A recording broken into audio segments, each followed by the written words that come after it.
noches, bienvenidos a todos al canal de los sueños, donde absolutamente todos los sueños se pueden, se deben y se van a hacer realidad. Hoy estamos con una eminencia, destripando las élites, entre muchas cosas, para sacar a los parásitos. Además viene, por supuesto, a contarnos sobre un documental que es de obligada necesidad conocerlo. Estamos con el grande Miguel Rix. Buenas noches, ¿cómo estás? Grande, grande, no. Yo tampoco para tanto, no levanto más de unos 79 y soy como todo el mundo. Lo que pasa que, bueno, pues gracias a Dios tengo una profesión que es primo y que vale para pues, intentar abrir los ojos, pero como tanta gente, de verdad. O sea, muchas gracias. Miguel, para toda la gente yo crezco muchísimo y tema de Expediente Rollo es poco conocido, pero tu figura no es tan conocida, o al menos dentro de lo que es la audiencia, aunque es verdad que me han pedido mucho tu perfil, y me gustaría hacer un pelín de introspección en tu figura, ¿no? Es decir, ¿quién es Miguel Rix? Lo que quieras contar a nivel personal, profesional, en qué te mueves, sobre todo para que la gente ponga un poco de contexto en quién es Miguel Rix, y por qué se ha hecho tan popular últimamente, sobre todo con el Expediente Rollo. Pero háblanos un poquito de ti, quién es Miguel Rix, cuéntanos. Bueno, para empezar, yo tengo 51 años, voy a cumplir ahora en agosto 51 años y llevo como más de 20 siguiendo lo que se suele denominar la teoría de la conspiración, ¿no? Al principio yo vengo de una familia republicana, de izquierdas, de esas de toda la vida, ¿no? Y entonces, claro, lo tomas desde una perspectiva de izquierdas. Poco a poco vas creciendo y te vas dando cuenta que esto, realmente la izquierda y la derecha, es una forma de dividirnos y también es una forma de mantenerse en el circo todos estos payasos, ¿no? Que son los que nos gobiernan. Entonces, después de 20 años, habiendo pasado una época en Venezuela, porque yo, sin ser comunista, vengo de la izquierda libertaria, pero sin ser comunista estuve allí un tiempo porque me llamaba mucho la atención ciertas cosas que decía Chávez, ¿no? Cuando Chávez era el que gobernaba Venezuela, había cosas que rozaban más la izquierda libertaria que el comunismo, ¿no? Como darle el poder al pueblo, como señalar de verdad a un imperio que no era el yanqui, como siempre, que es la costumbre de todos estos países comunistas, ¿no? El yanqui, el imperialista y no sé qué.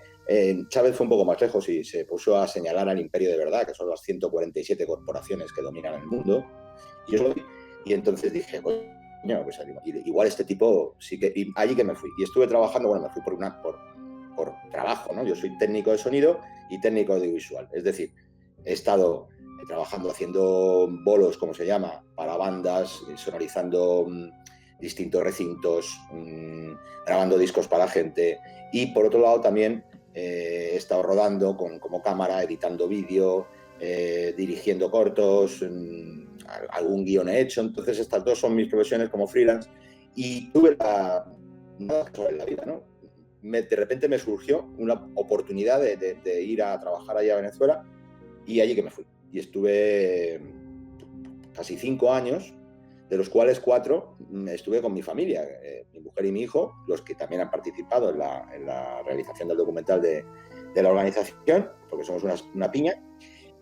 Y allí estuvimos. Y claro, lo primero que descubrimos es la demagogia, ¿no? De todo esto, el chavismo, la izquierda, la demagogia de ese populismo fácil en el cual al final vas viendo que el pueblo es el que va perdiendo, el país se va degradando. Y curiosamente, cuando vuelvo aquí, para hacértelo así rápido, cuando vuelvo aquí a España, que fue en 2018, resulta que empiezo a ver acojonado que todo lo que estaba pasando allí empieza a pasar poco a poco aquí, hasta el punto de que hace poco ya nuestro guapo presidente nos ha advertido que va a haber restricciones, ¿no? Restricciones que no dejan de ser para que a Alemania no le falte el gas. Eso nadie lo dice, pero bueno, pues hay que decirlo. Entonces, te das cuenta de que todo esto es un circo y además empiezas a investigar más y el circo además no lo votan los de a pie.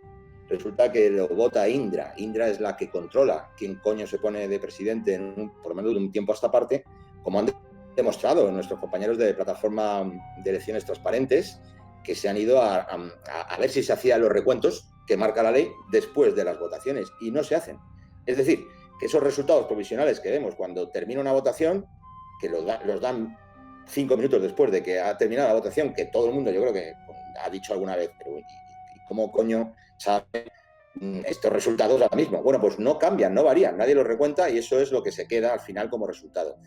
Y claro, todo esto, yo ya de una forma u otra llevo muchos años en esa línea, ¿no? de conspiración, nos están manejando una élite por encima, hay un plan trazado desde hace muchísimos años y lo que antes era un loco que cantaba o escribía libros, tenía un programa de radio, yo hice muchos años un programa de radio llamado Salud y Libertad, incidiendo en todo esto, y antes era un loco, ya te digo, o sea, cuando llegabas a 4, yo había programas que decía, bueno, a ver dónde están las 13 ovejas negras, porque no debemos ser más, ¿no?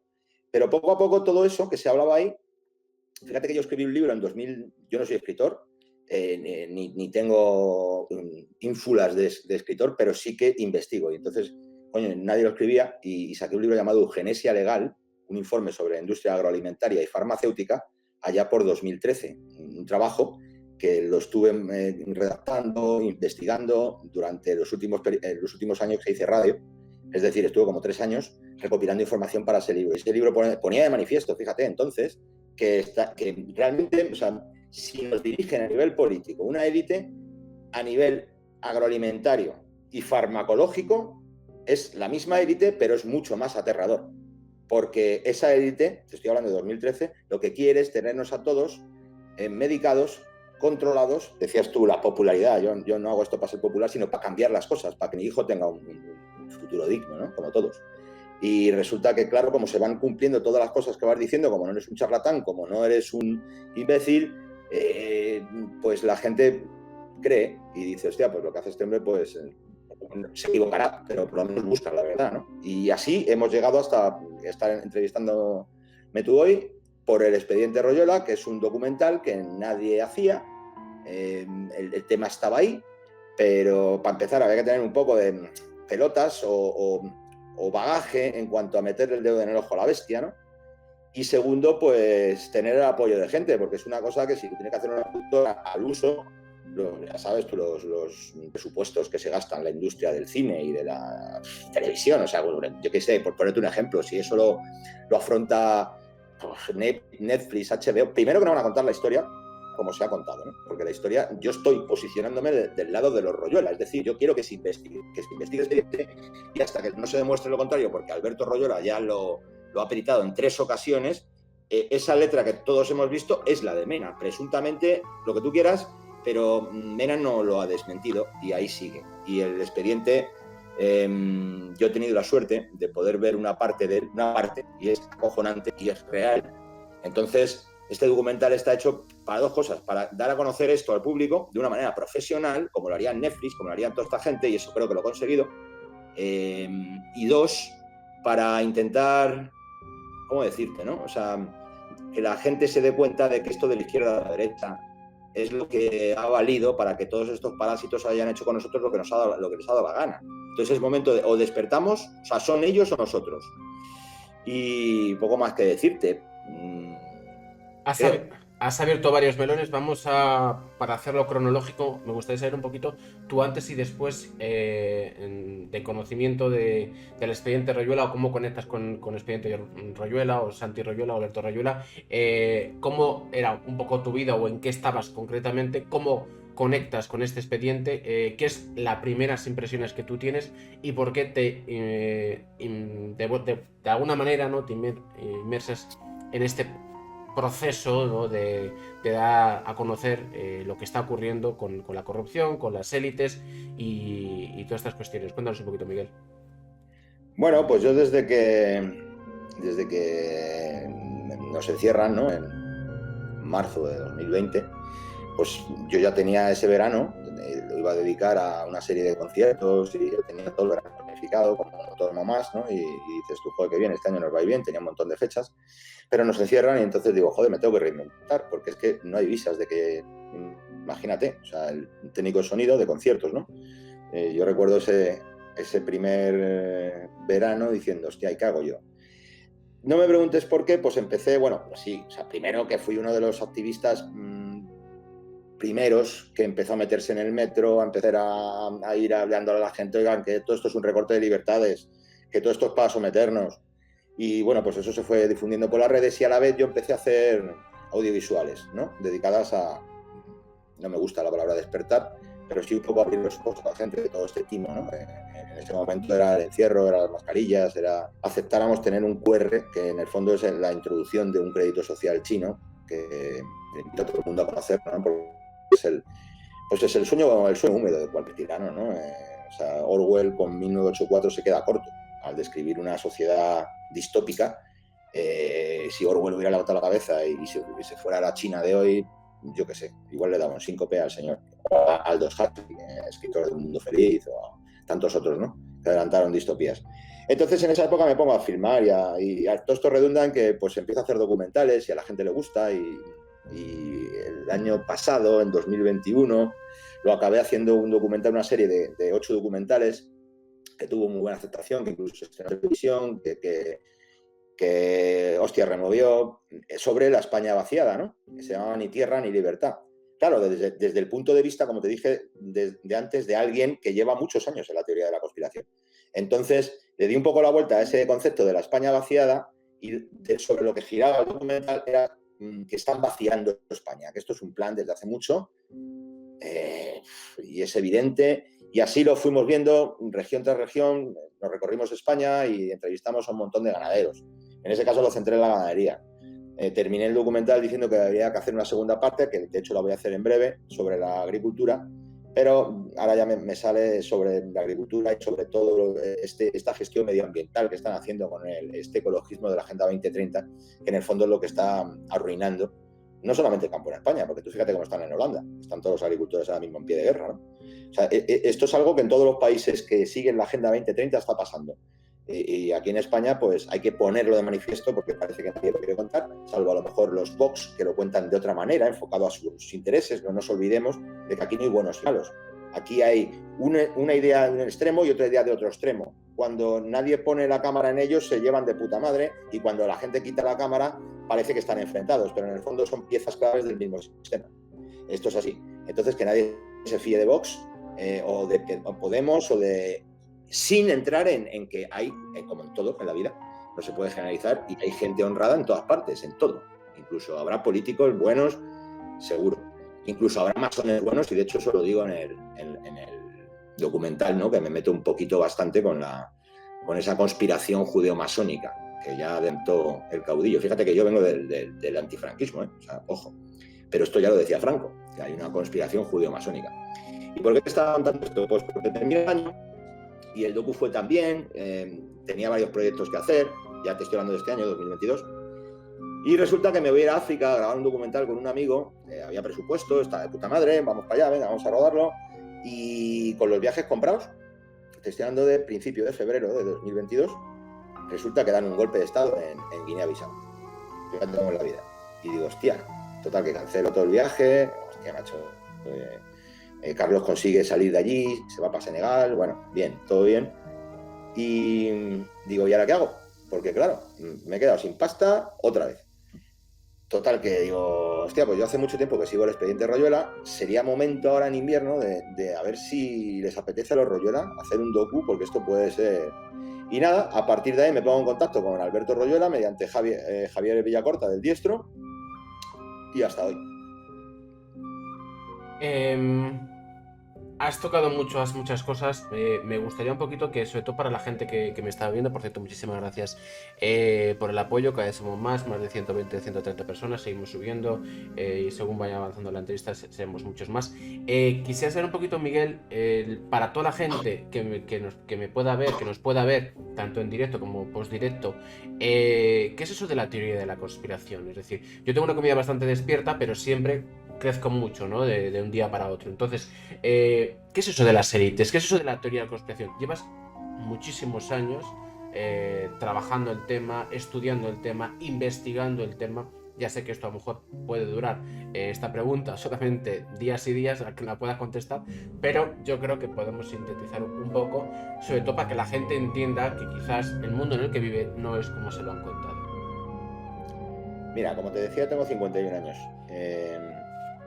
Yo no sé esto que dicen, ¿de cuándo despertaste? No sé. Yo lo que recuerdo es que en el colegio, muy pequeño, tampoco te puedo decir si 7, 8, 9 años, yo recuerdo que hacía así, levantaba la mano y decía, "Ay, señorita, que esto no me encaja". Y siempre me decía, joder, Miguel, ¿qué te pasa? Que siempre interrumpes, ¿qué te pasa? Y yo, ¿por qué no me encaja esto de que las pirámides las hayan hecho unos esclavos tirando de piedras y con cincés? Pero señorita, por favor, esto es para tontos, esto es mentira. Quiero decirte que ya desde muy pequeño yo decía, o sea, todo esto que nos cuentan, o sea, o nos toman por tontos o aquí hay algo que no encaja. Y entonces, a base de, cuando eres curioso, te interesa saber. Y a base de buscar, fíjate hoy, si yo y tantos otros que había por entonces, ¿no? Curiosos, te hablo de los 70, los 80. Imagínate si hubiéramos tenido internet, que es la Biblioteca de Alejandría.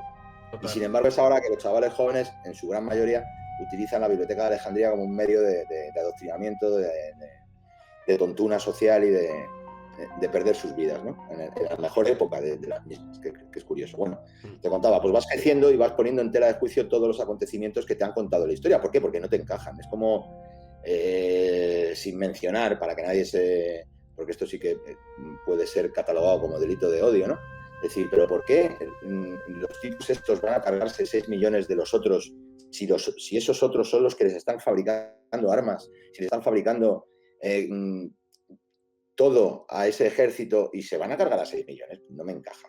Alguien no quiere que esto se estudie. Y entonces, cuando alguien gana una guerra, pues ese es el bueno y el otro es el malo. Y así se repite a lo largo de la historia. Y resulta que hay muchas guerras que te pones a investigar y no se han producido por, como dijeron los historiadores, sino se han producido por unos llamados, esto se llama así, atentados de falsa bandera. Y esto está constatado en la historia en muchas guerras.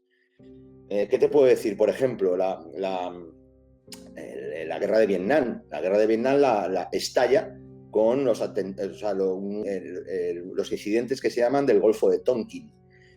Supuestamente el ejército vietnamita abate unos buques americanos en el Golfo de Tonkin y por eso Estados Unidos pone la excusa para entrar en la guerra de Vietnam.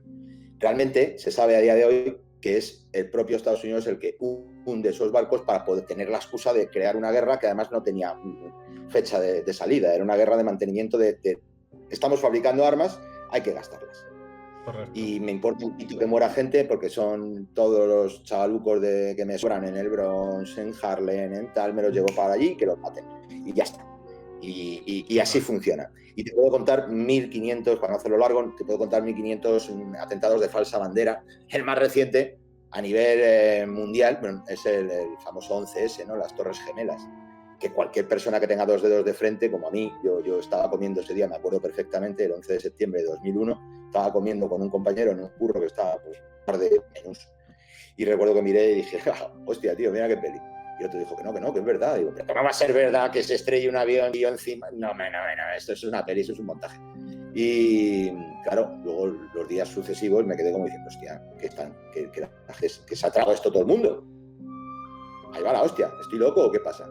Y así, pues con cada cosa que va pasando en la vida, ¿no? La teoría de la conspiración, en cuanto que te pones a analizar la historia y vas viendo estas anomalías, al final das con que todo esto que está pasando ya se escribió hace años, con lo cual no puede ser casual, con lo cual no puede ser fortuito, porque alguien trazó un plan que se está cumpliendo.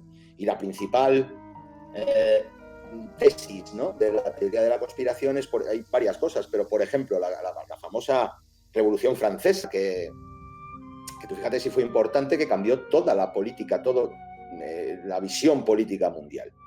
De hecho, antes de la Revolución Francesa no existían corrígeme si me equivoco, no existían las constituciones, ¿no?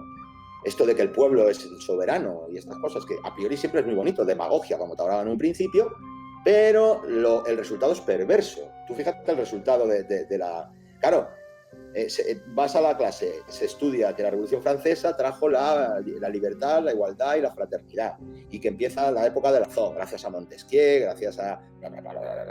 Claro, te pones a investigar y dices, bueno, ¿y qué pasó después de la Revolución Francesa?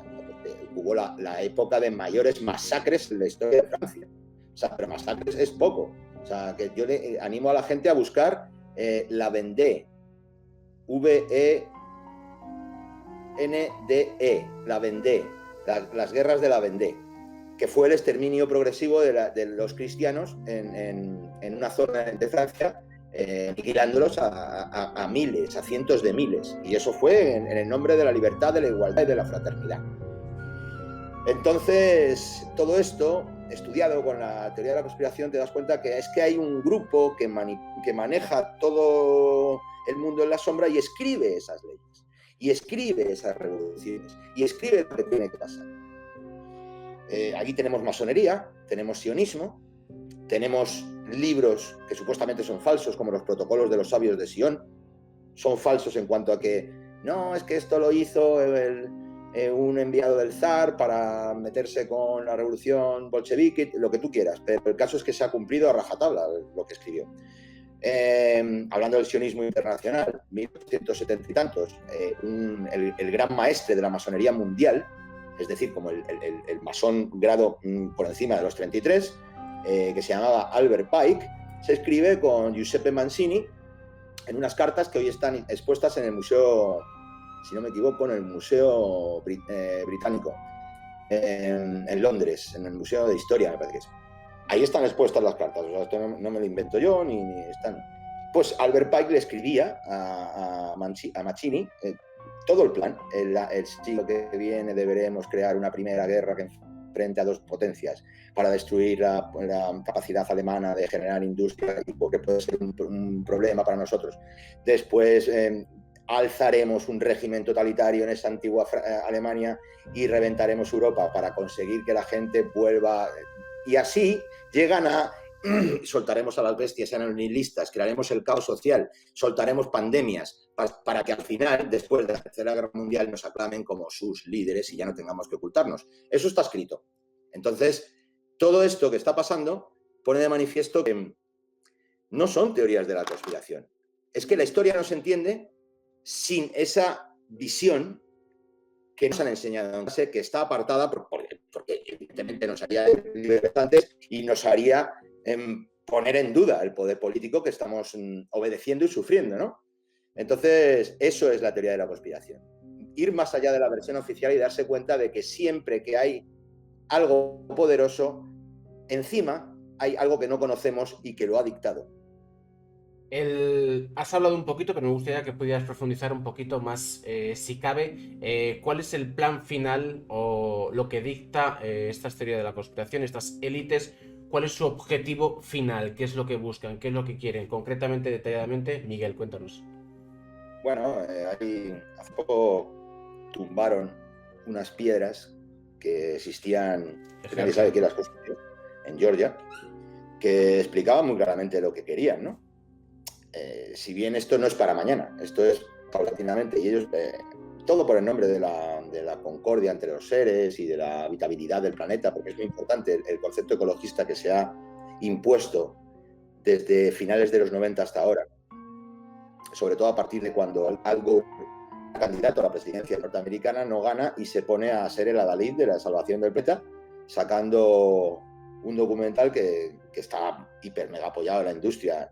Yo incluso fui al cine a verlo, que se llamaba Una verdad incómoda, y en el cual, bueno, poco menos que nos ponía al ser humano como el detonante de que la Tierra se iba a extinguir y que teníamos que hacer algo. Y entonces, que si no me equivoco fue 2000, principios de los años 2000, no recuerdo exactamente el año, pero ya decía que en 20 años las aguas van a subir como 3 metros. Y yo me pongo a ver la Estatua de la Libertad, que es una plataforma a ras prácticamente de mar, y ves las imágenes de cuando se construye y ves las imágenes actuales y el mar, amigo mío, no ha subido ni 10 centímetros. Entonces tú dices, toda esta gente están utilizando ese ecologismo para imponernos una agenda, un recorte de libertades, echarnos la culpa del cambio climático para que al final, poco a poco, no nos olvidemos de que nadie habla de esto, prácticamente nadie habla de esto, pero el transhumanismo está ahí. O sea, es decir, mientras que nosotros nos pegamos reiniciando el Windows, esta gente tiene ordenadores que son cuánticos, que se manejan así como las pelis de ciencia ficción. O sea, es decir, la tecnología que nosotros estamos viviendo no nos pensemos que es la top. O sea, esta gente se maneja en otros niveles y el siguiente nivel que viene, pensemos un poquito, ya no va a hacer falta, no van a hacer falta camareros, no van a hacer falta gente que pique en minas, no va a hacer falta gente que te lleve en un taxi, porque está el mundo de la robótica y de la inteligencia artificial. Entonces hay un montón de gente, una masa social de gente que antes eran los que iban a la fábrica en la revolución industrial del final del siglo XIX, y ahora hay un montón de gente que son a los que les dan la paga, a estos que llaman progresistas y que son resilientes y que aplauden a las 8 y toda esta gente, que son los primeros que van a caer. Porque evidentemente esto no lo pueden hacer de hoy a mañana, pero la Agenda 2030 lo que está haciendo es una reducción paulatina de la población y un recorte brutal de libertades con la excusa de que somos los que estamos destruyendo su objetivo, que al final seamos 500 millones que les sirvamos exclusivamente a ellos como sus amos, porque nosotros hemos nacido para servirles. Que eso es, a poco que alguien estudie un poco el Talmud, ya sabe lo que es un goyim, que es un servidor de toda esta gente y ha nacido para ser una bestia más. Y entonces, pues, todos nosotros somos goyim. Para ellos, a día de hoy queda un poco en secreto, algunos lo decimos, pero cuando llegue ese momento en el que haya 500 millones de personas, solo quedarán ellos los elegidos y quizá algunos goyim para servirles hasta que vean que lo pueden sustituir con otros mecanismos, ¿no? Muchísimas gracias por el apoyo, más de 200 personas. Muchísimas gracias, de verdad, por el apoyo y las suscripciones. Miguel, bueno, todo esto queda un poquito en agua de borrajas si no entramos en cosas más concretas y detalladas. Es decir, desde un punto de vista de una persona que no esté despierta, que no se dé cuenta de lo que está pasando, ¿esto qué es? Bueno, es estos conspiranoicos, negacionistas, fachas, terraplanistas, ¿qué están hablando? ¿Qué es eso? ¿Qué dicen? Pero, ¿esto cómo afecta? Que es a donde quiero ir, Miguel. ¿Cómo afecta al ciudadano de a pie? ¿Cómo afecta a las personitas en su día a día? Porque ahora mismo la gente está zombificada, está alienada, está atontada con los medios de comunicación, con la televisión, con el TikTok que hablabas antes. Están idiotizados. Y lo único que les importa es un poquito que si la playita, que si la cervecita y el fútbol y poco más. No les importa nada más. Pero ¿cómo afecta todo esto si no se empieza a parar al ciudadano a pie? Miguel Reis, cuéntanos. Para eso he hecho el docu. ¿Ves? Todas las preguntas se van resolviendo poco a poco, porque tú me decías, ¿y qué te motiva a hacer ese documental? Pues ¿qué me motiva? Me motiva que una vez que lo estudio, que lo investigo, es que es la prueba evidente de que ese plan que te acabo de contar se está aplicando, se lleva aplicando durante por lo menos 50 años en España. Y ese documental, yo le di muchas vueltas para ver cómo lo explicaba, ¿no? Porque es una historia que la puedes enfocar desde muchas formas. Es una historia muy amplia, me he dejado muchas cosas, lo sé. Pero mi intención era hacerle entender al que ese que dice, oye, ¿qué es eso del expediente Royola? ¿Qué coño explícamelo un poco. Pues que este documental sirviera para ello y además meter la pullita, que es importantísima, de contar la transición española desde que muere Franco hasta hoy, haciendo un recorrido cronológico, es tan sencillo como un recorrido cronológico, viendo cómo los poderes foráneos ocultos van manipulando todos nuestros gobiernos y llevando a España hasta el punto actual. Que no es fortuito que tengamos al 90% de la gente a pijotá, con un móvil, con el TikTok, como decías tú. No es fortuito porque es que no podían haber hecho lo que han hecho sin llegar primero a ese punto.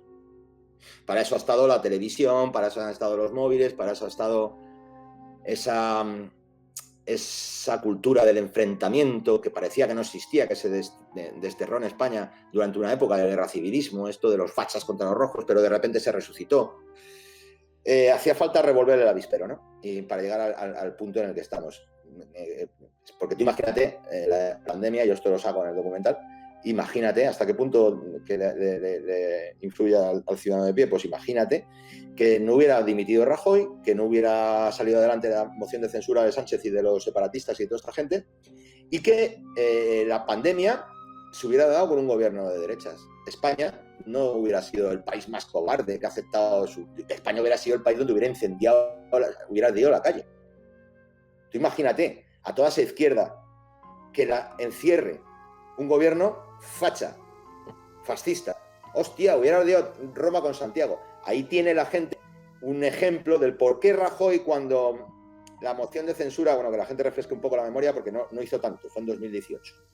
Pero resumo, Rajoy podía haber haber dimitido y convocado elecciones anticipadas. Sánchez no hubiera llegado al gobierno. Pero es que ¿por qué Rajoy coge, deja el bolso, se va y se va a emborrachar? obviamente, a poco que conozcas un poco la psicología humana, porque no puedo hacer otra cosa, porque algo de arriba le ha dicho, tú sal, que le toca a Sánchez. Antes, ¿por qué entra Zapatero en 2004 al gobierno, cuando había mayoría absoluta de ya no Aznar, era Rajoy el que sustituía a Aznar, pero vamos, ahí estaban por entonces todas las intenciones de voto y tal. Y resulta que a 3 días de las elecciones, que eran el 14 de marzo 2004, a 3 días, el 11 de marzo, se da el mayor atentado de la historia de España. Yo perdí un amigo en el documental, sale un amigo personal, David. Por tanto, entenderás que para mí eso es algo personal, de forma personal, porque otra vez, cuando se ponen a investigar en los atentados, hay una jueza a la que apartan, que quería seguir investigando el enlace con ETA. Hay otro fiscal, Fungairiño, al que también le apartan. Y todo esto aparece en el expediente Royuela. Cómo se escriben, cómo manipulan para que esto no llegue a la opinión pública, pero se da una versión que es la que vale, la que a poco que investigues, porque tampoco son muy descarados. Te dan unas versiones que a poco que rasques con la uña dices, pero si esto no encaja. Pero vamos, no encaja en nada de lo que te pongas a mirar. En el año 73, cuando está Franco ya al borde de la muerte, que duró 1 año y medio más, pero ahí renqueando, el que iba a sucederle era Carrero Blanco, el almirante Carrero Blanco. ¿Y qué pasaba con Carrero Blanco? Que él quería desvincularse del poder yanqui, quería echar a los yanquis de todas las bases americanas que habían instalado aquí con la época de Franco, porque quería la soberanía española y quería armarse con la bomba atómica. Entonces, ¿qué pasa? ¿Quién vuela por los aires? Carrero Blanco. En Italia, Aldo Moro, año 78. Aldo Moro, líder de la democracia cristiana, cuidado, entiende que la única manera de solventar la crisis en el país es aliarse con el comunismo. Inaudito. García otra vez se infiltra en grupos de extrema izquierda, las Brigadas Rojas, matan a Aldo Moro y lo matan. Es decir, ellos, utilizando grupos terroristas, se van infiltrando y no dejan que las personas honestas lleguen al poder. Y van poniendo sus títeres. Entonces, ¿en qué le influye al ciudadano de a pie todo esto? En todo. Lo que ocurre es que esto es como el mundo de Platón, de la caverna. La gente piensa que está viendo seres humanos normales, pero están viendo sombras proyectadas por alguien que les quiere dentro de la caverna, para que no salgan. Y lo que hay que hacer es decirles, señores, están ustedes en una caverna. Y el documental, la organización, precisamente se llama la organización porque la organización es la que manda en España. Entonces, señores, salgan de la caverna porque por mucho que voten, no vamos a hacer nada. Me gustaría, Miguel, que nos contaras un poquito para el ciudadano de a pie qué es el expediente Royuela, versión resumida. Y sobre todo, yo con el expediente Royuela siempre tengo una duda, porque el expediente Royuela clama sobre cosas muy fuertes, muy intensas, y vivimos en un mundo súper censurado, pero sin embargo el expediente Royuela, por lo que sea, se sale de las líneas de esa censura. Quisiera saber un poquito los motivos de por qué se sale de la censura. No sé si tiene aliados en el poder o, bueno, todos pensamos que las élites son todas malas y van en la misma dirección, pero creo que también hay una lucha de poder entre ellas. Con lo cual, explícanos un poquito qué es el expediente Royuela y por qué se sale de la censura del expediente Royuela, con todo lo fuerte que dice. Bueno, sin caer en temas de Q y Trump, la tormenta y todas estas cosas, el plan y todo ese rollo, que ojalá y fuera de verdad, pero no me lo creo. Sí es cierto que hay una lucha entre dos facciones, ¿no? en el poder. Es así, lo vemos a cada rato, constantemente, porque si no hubiera esa lucha, estos tipos ya hubieran impuesto ese nuevo orden mundial que está tan bien descrito por Albert Pike en las cartas a Mazzini y en los protocolos de los sabios de Sion, ¿no? Que no deja de ser el mundo este enfermicio que nos pinta Bill Gates siempre, con sus carnes de plástico, con su reducción nacional y con sus vacunas obligatorias para todo el mundo. ¿Por qué no se ha dado, aunque parezca que casi sí, todo esto? Pues porque ahí es que toda esta teoría de que los ricos son malos per se, que es lo que mueve el comunismo, ¿no? Y esa famosa lucha de clases, esto es una falacia, ¿no? Porque cuánta gente he conocido yo que vengo del barrio profundo, que, hostia, le das un cargo, le das poder y es el mayor tirano. Y sin embargo también hay gente nacida en familias de mucha pasta que tienen mente exploradora, mente aventurera y que son buena gente. Y conocido también muchísimos. Entonces, esto no depende del poder adquisitivo, pero sí depende del poder adquisitivo o del puesto que tengas en cuanto a esto que estás hablando. Entonces, ¿cómo podemos pensar que hay tanto tirano en la élite y no hay otros que están en un nivel parecido al suyo y que dicen, pero estos tíos están enfermos? O sea, si ya no se trata de ganar dinero, o sea, yo no voy a participar en eso. Y desde los mayores empresarios que te puedas imaginar, hasta jueces, hasta fiscales, hasta policías, guardias civiles, enfermeros, médicos, barrenderos que recogen despachos, todo eso hay gente que está muy hasta las narices y que, bueno, tampoco quieren aparecer públicamente, pero ayudan. Y hay una lucha muy gorda y bueno, ojalá que ganen los menos malos, que esto de los buenos y malos es un poco simple.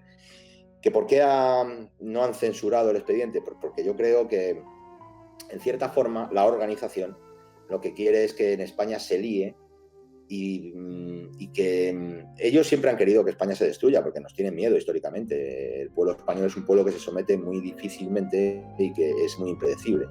Porque puede parecer que estamos todos unidos, pero como se nos hinchen las pelotas, pues saltamos a la mínima y ellos lo saben, siempre nos han tenido. Porque nosotros los españoles, sin hacer ninguna apología de nada, pero que a los hechos me remito y que cada cual haga sus investigaciones, las batallas están ahí, la historia está ahí. Nosotros siempre hemos luchado en inferioridad numérica y hemos derrotado a nuestros enemigos en condiciones que dice la gente son amorosas, ¿no? Entonces hay que apelar a eso. A día de hoy, pues claro, ¿por qué dejan que salga el documental de los Royola? Por sus planes es que todo esto provoque un caos, un enfrentamiento. Para eso estamos nosotros, para reconducir todo eso en algo más favorable al pueblo español, ¿no? Aunque ahora ya se está viendo que no sé hasta cuándo va a durar el canal de Santi, porque ya empieza la organización. Ten en cuenta que la organización que antes estaba liderada aquí en España por Mena, presuntamente ahora ya Mena ya no pinta nada y ahora es Zapatero con las órdenes de un tal Patrick McDowell de la logia de Miami. Todo esto sale en los papeles, no lo digo yo, esto es lo que presuntamente está sucediendo. Y entonces ahora ha habido un cambio de orientación en la organización en la que me decías que es el expediente. Pues el expediente son una serie de documentos, más de 30.000 notas manuscritas que Alberto, quien quiera saber cómo, que vea el docu, Alberto Royola se hizo con ellos hace años y sigue haciéndose con ellos porque sí, hay una red de topos, otros los llamarían sombreros blancos, otros los llamarían luchadores por la verdad, pues hay una red de gente que está hasta los cojones que va nutriendo de información, porque esta gente todos van dejando mierda. Todos los que nos gobiernan, porque están untados por esa organización, tienen cuentas, tienen sitios donde les ingresan dinero, tienen trapicheos, tienen negocios sucios, y eso es el expediente Royola. Y el expediente Royola llega hasta el punto en el que, según esta documentación, y presuntamente porque nadie ha juzgado, pues tenemos ahora mismo en el gobierno español, por ejemplo, a una ministra, nada más y nada menos que una ministra, otro ministro y una fiscal. Bueno, la fiscal acaba de dimitir, pero todos esos trabajando directamente para la organización, liderados por, presuntamente, José Luis Rodríguez Zapatero. Entonces, si alguien me dice que esto no es conspiración, que venga Dios y lo vea. Eso es el expediente Royola y creo que te he contestado. ¿Cuál es el plan de esta organización? Porque hemos visto una parte, pero supongo que esto es la punta del iceberg. ¿Cuál es, desde tu punto de vista o la información que tú tengas, Miguel, el plan de la organización aquí en España, concretamente? La destrucción, pero ¿con qué puntos o qué pautas van a seguir? ¿O tienes la sensación que van a seguir? Bueno, esto ya lo han hecho en muchos sitios. Fíjate que detrás de la organización está, o sea, por encima de McDowell está George Soros, que seguramente tendrá más gente por encima, no nos pensemos que estos son los máximos representantes, pero sí son como los que ya empiezan a ser señalados, ¿no? Quien más y quien menos sabe que George Soros es con el que se reúne Sánchez, con el que se reúnen todos nuestros líderes para llevar a cabo cualquier tipo de cambio en la política, ¿no? Entonces, ¿por qué? Bueno, pues estos ya lo han hecho. Yo recuerdo la destrucción de Yugoslavia, que todas las famosas primaveras árabes, todo este conflicto que hay con Ucrania, sin entrar en el mismo, hay que recordar que todo esto viene de una de otra revolución de color que paga George Soros, que acaba con la toma de Maidán, de la plaza de Maidán, y hay un cambio de régimen, hay unos tipos que se desarma, que son neonazis, que han cogido mucho poder, y que todo esto gracias al dinero de Soros, porque quiere desestabilizar el país, como quiso desestabilizar Serbia, como desestabilizó Georgia, como todos los países árabes del norte de África, Libia, fíjate cómo acabó, Túnez, Siria, que no pudieron al final con Bashar al-Assad, pero ahí están. Es decir, hay una organización, para la redundancia, que si los países no les gusta cómo el rumbo que están tomando, los generan constantes conflictos para acabar con su poderío. Y el poderío de España es cuando se une. Si España está fragmentada, si hay división, si hay 17 gobiernos distintos, cada uno remando para un lado, hay endeudamiento, hay ruina, hay endeudamiento, hay multiplica por 17 la casta de parásitos que se nutren de nosotros, es decir, políticos, asesores, toda esta gentuza, que no olvidemos que en España son más de 400.000, no sé exactamente el número, pero más de 400.000, no solamente están los del Congreso, ni los de los ayuntamientos, ni no. Aquí hay un montón de asesores, vicesecretarios, secretarios, que giran en torno a este mundillo que menos te gana 60.000 euros al año, y lo pagamos nosotros, y luego resulta que no están ahí para solucionar los problemas, sino para meternos en más deudas, más conflictos, decirnos cómo tenemos que vivir, cómo tenemos que pensar, qué tenemos que comer, qué tenemos que consumir. Entonces, bueno, el plan de la organización es evidente. Ellos no quieren una Europa, ya no te hablo solamente de España, no quieren una Europa fuerte, quieren una Europa que al final estalle. Todo esto estaba escrito en los protocolos de los Sabios de Sion, porque haya revueltas sociales, porque quieren enfrentar una antigua forma de vida, una antigua prosperidad, con algo nuevo, muy parecido a Venezuela, con el agravante de que aquí hay una mezcla impuesta con la inmigración de toda la cultura con la que no te puedes meter hoy día, pero que realmente quien no lo vea, o sea, esto no es racismo, pero hay un número que nos van a pagar las pensiones, dicen, pues hay un número exorbitado de gente que viene de África, que se está metiendo aquí, que les están dando todas las ayudas, y a los españoles no. A las españolas les están diciendo que abortes, y a estas mujeres que vienen de por ahí les están diciendo: yo te voy a mantener a tus 4, 5, 6, 7 hijos. Entonces, esto es un plan perverso, que es lo que quiere la organización, que destruir ese poderío de Europa. ¿Por qué? Porque para que haya un gobierno único mundial, los estados-nación deben ser dependientes, y sobre todo deben estar endeudados con una banca central, que es de lo que se nutre esta organización. De esa banca central, que es la que crea el dinero que no se basa en ningún patrón. Ahora está luchando contra eso el BRICS, pero el dinero se ha creado desde el año 1973, del Tratado de Bretton Woods. Desde entonces se está creando desde la deuda. Es decir, el banco, tú le dices: yo quiero 50 millones. No es que el banco tenga que tener 50 millones en una bóveda, en lingotes de oro, eso era antes. Ahora no, el banco dice: ¿los quieres? ¿Me puedes avalar con algo? Sí, firma aquí y tal. ¡Pum! Te los te crean, y digitalmente tienes 50 millones que no existían. Esa es la base del endeudamiento, esa es la base de la usura, y eso es de lo que se nutre la organización. Y eso, quien quiera estudiarlo más a fondo, ahí tienen los tratados de los protocolos de los Sabios de Sion, que son estos usureros los que quieren dominar el mundo, y lo están consiguiendo. No sé si me he dejado algo. Después de este verano se nos dice que viene una crisis económica bestial. Yo quisiera saber un poquito cuál es tu punto de vista respecto a esta crisis económica. Te voy haciendo las últimas preguntas. Si se va a llegar, si va a ocurrir, si es tan grave como dicen, que si ahora ahorro de energía y te prohíbo tener calefacción, aire acondicionado, etc. Quisiera saber un poquito todas estas cosas que están metiendo, va a hacer que esto explote también. Es decir, no solamente la crisis, sino también si va a explotar el sistema y qué va a ocurrir. Cuéntanos, Miguel. Bueno, para empezar, pase lo que pase, no podemos vivir con el miedo. O sea, hay muchísima gente que está saturada de sobreinformación. Gente que antes, por ejemplo, no se planteaba estas cosas, ahora se han despertado y de repente están todo el día enganchados a toda la información que va saliendo, y entonces eso, te lo digo porque yo lo viví hace muchos años, ¿no? Lo que pasa es que no. O sea, claro que al principio, cuando descubres el plan, cuando ves que, hostia, que lo que te han contado no es así, pues es agobiante, te producía ansiedad, y curiosamente, ese sistema que nosotros creemos que nos desconectamos al apagar la tele y esas cosas, sabe que existimos y sabe que la mejor manera de tenernos anulados es con el miedo. Hay un miedo para el rebaño y un miedo para la disidencia.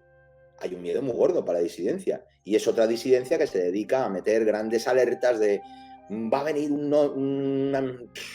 esto lleva pasando desde 2000, acuérdate de 2012, que iba a acabar el mundo. El otro dice que iba a venir un meteorito dentro de 7 años y que vamos a morir todos. Que si va a haber la pandemia... O sea, vamos a morir todos al final, tranquilos. El tema es cómo vivamos hasta entonces. Y el tema también es cómo muramos, si con dignidad o sin enterarnos de qué va la peli, ¿no? Entonces, bueno, yo no soy adivino ni quiero serlo. Yo siempre creo que no es para tanto. Porque ellos juegan a asustar y ellos siempre te tiran a mayor, ¿no? O sea, ellos... Esa es la famosa ventana de Overton. Te dicen que va a pasar esto, te vamos a recortar no sé qué por tu bien y se quedan esperando a ver cómo reaccionan. Si ven que la gente muerde un poco, reculan y vuelven a sacar algo un poco más light. Y en esas estamos. Entonces lo que hay que hacer es... esto es una batalla, una guerra a largo plazo y hay muchas batallas. Nos van a querer imponer otro confinamiento. Pues si les dejamos, sí, claro. Si la gente de repente empieza a ponerse el bozal, si la gente de repente empieza a creerse que no pueden salir porque no había un decreto ley, pues entonces estaremos otra vez jodidos. Yo espero que no pase. Respecto a la escasez, es un hecho. La escasez es un hecho porque la están creando ellos. O sea, ellos están creando la escasez mediante todo el destrozo que están haciendo en el campo, no solo en España, te dije antes, mediante estas políticas estúpidas para subnormales, hechas por subnormales, que son la economía circular verde, la Agenda 2030 ecologista y todas estas polladas, y además reteniendo mercancías en origen, o sea, es decir, y creando un conflicto en el que al final tengan todos la excusa para decir no hay gas porque claro, Rusia, hay que apretarse el cinturón. Pero sin embargo a Alemania no le va a faltar el gas. Esto que investigue cada uno, porque lo que dice nuestro presidente, el guapérrimo, es que hay que abrocharse el cinturón, precisamente porque antes los jefes dijeron sí, que España se lo abroche, que Italia se lo abroche, porque a Alemania no le puede faltar. Entonces, bueno, pues que vamos a estar jodidos si no vamos creciendo en porcentaje con respecto a la gente que no quiere escuchar estos programas, que no quiere saber una mierda de todo esto, y que si alguien le dice ponte un bozal, se lo pone. Entonces, esta gente, pues lamentándolo por ellos, al final, en una u en otra oleada, morirán siendo tontos, es así, morirán tontos, nadie lo puede... Entonces, lo que hay que dejar es que haga lo que sea, es su libre albedrío, no ponerles zancadillas, intentar que esos que no están tan tontos, intentar que razonen, pero si no pueden razonar, chico, pues todos tenemos familiares, todos tenemos amigos, esto nos ha sacudido a todos. Pero tú no puedes obligar a nadie. Entonces, hay que dejar que la gente siga su camino. Quizá, bueno, pues hay todo este cambio climático, la huella de carbono, pues va a afectarle a todos estos tontos que van a morir como tontos. Todos vamos a morir, pero yo quiero morir como un tonto. Y que cada vez haya menos gente que quiere morir como un tonto. Entonces, cuanto más seamos de esos, que le digamos a los políticos, a todos, que no, yo así no, que además sé que tú estás pagado, sé que me estás puteando para tú seguir en el poder y sé que tus planes para mí no son lo que me dices, sino mucho más oscuros. Mientras que no seamos muchos así, pues mal vamos, pero sin miedo. Lo que hay que hacer es conseguir que seamos muchos, cada vez más. Gracias a ti, a programas como el tuyo, a documentales como el mío, vamos poco a poco, porque no somos Telecinco, vamos poco a poco aumentando esta masa crítica, pero tenemos que seguir, no hay otra. Última preguntilla, Miguel. Mientras compartimos un poquito tus redes sociales, cuéntanos, pues eso, los proyectos en los que estás metido, mientras promocionamos tus redes sociales. No sé si vas a hacer más documentales, en qué línea, aparte del Expediente Royola, que luego vemos cuando ya te vayas un tráiler que nos has dejado.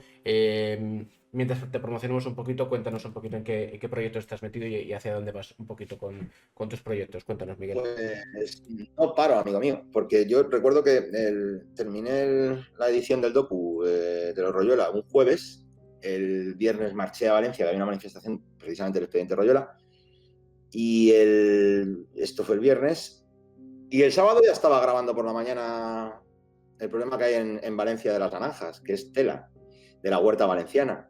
Entonces ahora mismo en que estoy, y después, un día después, marché al Delta del Ebro, Tarragona, también para tocar esa región que, madre mía, la gente no tiene ni idea de lo que está sucediendo allí, pero es lamentable. Ya lo voy a contar en otro documental. Entonces, ¿qué estoy haciendo? Pues seguir con la serie esta de Ni Tierra ni Libertad, que era de la España vaciada, que empecé el año pasado. Ahora enfocada más a esta Agenda 2030, ¿no? A cómo están acabando con regiones enteras. Entonces tengo programados bastantes viajes de aquí a final de año. Voy a ir a Andalucía, voy a ir a Galicia, vamos a ir a Canarias, vamos a ir esto espero, no lo sé todavía seguro, pero espero ir a las ciudades que conservamos en el norte de África, que son Ceuta y Melilla.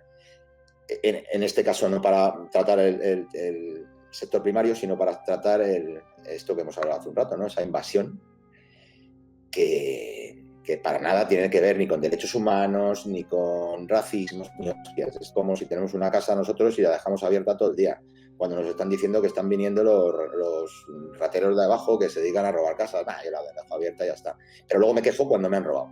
Pues esto está sucediendo en España y esto no es racismo, esto es un poquito de sentido. Entonces hay que hablar también de eso. O sea que, bueno, yo gracias a Dios no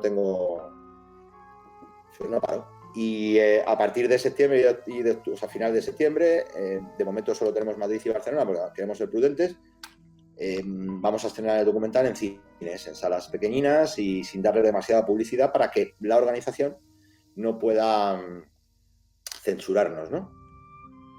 Pues se trata de que esto llegue a mucha gente. Y a final de año ya el documental no solamente estará gratis en español, sino que con todo ese trabajo lo que vamos a hacer es poder tener el documental traducido, pero no con subtítulos solo, sino con las voces a inglés y a francés, para que el Expediente Royola se expanda a partir de 2023, que esté en YouTube o la red gratuita que sea, y que rule por todo el mundo, porque yo estoy convencido de que si en España tenemos el Expediente Royola, que enlaza con esa organización que tiene un plan mundial, en cada país debe haber un Expediente Royola. Un asunto escandaloso que a lo mejor no destapó todavía, pero estará ahí. Estará ahí. Pues muchísimas gracias, Miguel, por este ratito, esta charla. Como Bertín, mi casa es tu casa para lo que necesites, para dar difusión a cada uno de tus proyectos que me parecen no solamente loables, sino necesarios. Y por supuesto veremos ahora el tráiler, te promocionamos en las redes sociales, que la gente te dé cariño y te dé amor y te sigan tus proyectos. Y nada, espero que este ratito te haya servido, te haya sido agradable esta charla, contando un poquito pues, lo que está ocurriendo y sobre todo la necesidad de un poquito abrir los ojos y actuando, porque está claro que está muy bien hablar, es maravilloso quejarse de las cosas que pasan, pero es necesario actuar y como bien acabas de explicar, no paras. Así que, Miguel Rix, si no existieras habría que inventarte. Gracias por este ratito y esta charla. Oye, yo he de decir que no conocía tu canal porque yo soy muy de canal. Yo, como estoy todo el día pegado al ordenador, que fíjate cómo tengo las gafas, que por eso me las quité, que, ¿ves? 220 personas te están viendo ahora. Bueno, eso es lo de menos. El tema es estar a gusto, ¿no? Y te decía que no conocía tu canal, igual que tantos otros, porque no me da la vida. Claro. Pero he de decirte que me ha encantado la entrevista porque es una persona que sabe lo que pregunta y que dejas que se razone, ¿no? Entonces eso es de agradecer en los tiempos que corren, porque yo sé que me extiendo mucho las respuestas, precisamente por todo ese bagaje, ¿no? Y lo que tiene que tener la gente muy claro es que nada es casual, todo está por algo, no puedo quedarnos con esa versión simplista de la oficial, eso que te dicen en la tele o los periódicos, y debemos buscarle los tres pies al gato, siempre, siempre, siempre, porque si no nos vamos a quedar a morir tontos, y no queremos morir tontos, así que nada. Desde Dicho luego. Esto, muchísimas gracias por invitarme. Gracias a ti. Cuando lo digo de corazón, sobre todo con los perfiles que me gustan y que hacen un trabajo loable, y en este caso necesario, de verdad que cuando tú lo necesites, tienes las puertas de mi casa abiertas para dar difusión a cada uno de tus proyectos. De todo corazón, Miguel. Pues muchas gracias, amigo mío. De verdad que muchas gracias. Gracias a ti. Me quedo con mi comunidad. Un besito. Miguel, mucha suerte en los proyectos. Le daremos caña en la difusión. Un abrazo. Luego te mando un enlace para que veas el docu. Venga, gracias, te lo agradezco. Gracias. Chao. Besito, que vaya bien. Chao.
quizá el mayor escándalo de la historia reciente de España.